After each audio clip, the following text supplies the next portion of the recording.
ನಮಸ್ಕಾರ ಎಲ್ರಿಗೂ. ಇವತ್ತು ನಾನು ಹೇಳ್ತಿರೋದು ಬಳಿಯೋ ರೊಟ್ಟಿ ಎಳೆಯೋ ರೊಟ್ಟಿ ಅಂತ ಹಳ್ಳಿ ಶೈಲಿಯಲ್ಲಿ ಮಾಡೋದು.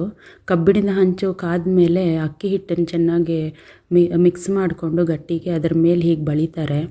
ಸೊ ಇದನ್ನು ನನ್ನ ಕೈಲಿ ಆಗದೆ ಇರೋದ್ರಿಂದ, ಬಿಸಿ ತಾಗಿಸ್ಕೊಳ್ದೆ ಇರೋದ್ರಿಂದ ಇದು ನನ್ನ ಸ್ಟೈಲ್ ಒಂದು ಅಕ್ಕಿ ರೊಟ್ಟಿ ತೋರಿಸೋಣ ಅಂತ, ಎಳೆಯೋ ರೊಟ್ಟಿನ. ಸೊ ನಾನೊಂದು ಕಪ್ ಅಕ್ಕಿ ಹಿಟ್ಟು ಹಾಕ್ಕೊಂಡಿದ್ದೀನಿ, ಒಂದು 1/4 ಕಪ್ ಗೋಧಿ ಹಿಟ್ಟು, ಒಂಚೂರು ರುಚಿಗೆ ತಕ್ಕಷ್ಟು ಉಪ್ಪು. ಗೋಧಿ ಹಿಟ್ಟು ಯಾಕೆ ಅಂದರೆ ಅದನ್ನು ನೀವು ಒಂದು ಬೈಂಡಿಂಗ್ ಥರ, ಬರೀ ಅಕ್ಕಿ ಹಿಟ್ಟು ಮಾಡಿದಾಗ ನಿಮಗೆ ಮುರ್ಕೊಳ್ಳೋ ಸಾಧ್ಯತೆ ಜಾಸ್ತಿ. ಸೊ ಒಂದು 1/4 ಕಪ್ ಇಲ್ಲ ಅದಕ್ಕಿಂತ ಕಮ್ಮಿ ನೀವು ಹಾಕ್ಕೋಬೋದು ಅಥವಾ ಬಿಡ್ಬೋದು. ಇದನ್ನು ನಾನು ನೋಡಿ ನನ್ನ ಹದದಲ್ಲಿ ನಾನು ಕಲಿಸ್ಕೋತಾ ಇದ್ದೀನಿ ನೀರು ಹಾಕ್ಕೊಂಡು. ಸ್ವಲ್ಪ ನಾನು ತೆಳ್ಳಗೆ ಮಾಡ್ಕೊಂಡಿದ್ದೀನಿ, ಯಾಕಂದರೆ ನಾನು ಈ ಹಂಚನ್ನು ಮುಟ್ತಾ ಇಲ್ಲ. ಈ ಬಿಸಿ ನನಗೆ ತಾಕಿಸ್ಕೊಳ್ಳೋಕ್ಕಾಗದೇ ಇರೋದ್ರಿಂದ ನಾನು ಕಂಡುಹಿಡ್ದಿರೋ ಒಂದು ವಿಧ ಇದು. ನಂದು ಕಬ್ಬಿಣದ ಹಂಚೆ ಕಾದಿದೆ. ಸೊ ನಿಧಾನಕ್ಕೆ ಮಧ್ಯದಿಂದ ನಾನು ಹಾಕ್ಕೊಂಡು ಬರ್ತೀನಿ. ಅದನ್ನು ನಾನು ಫುಲ್ಲು ಕವರ್ ಮಾಡ್ತಿದ್ದೀನಿ ನೋಡಿ, ಮಧ್ಯ ಹಾಕ್ಕೊಂಡು. ಸೊ ನಿಮ್ಗೆ ಸ್ವಲ್ಪ ದಪ್ಪ ಬೇಕು ಅಂದರೆ ಅಕ್ಕಿ ಹಿಟ್ಟನ್ನು ಸ್ವಲ್ಪ ಗಟ್ಟಿ ಮಾಡ್ಕೋಬೇಕು. ಸೊ ಒಂದು ಕಡೆ ಆಗಿದೆ. ಸೊ ನಾನು ನೀರು ಹಚ್ಕೋತಾ ಇದ್ದೀನಿ.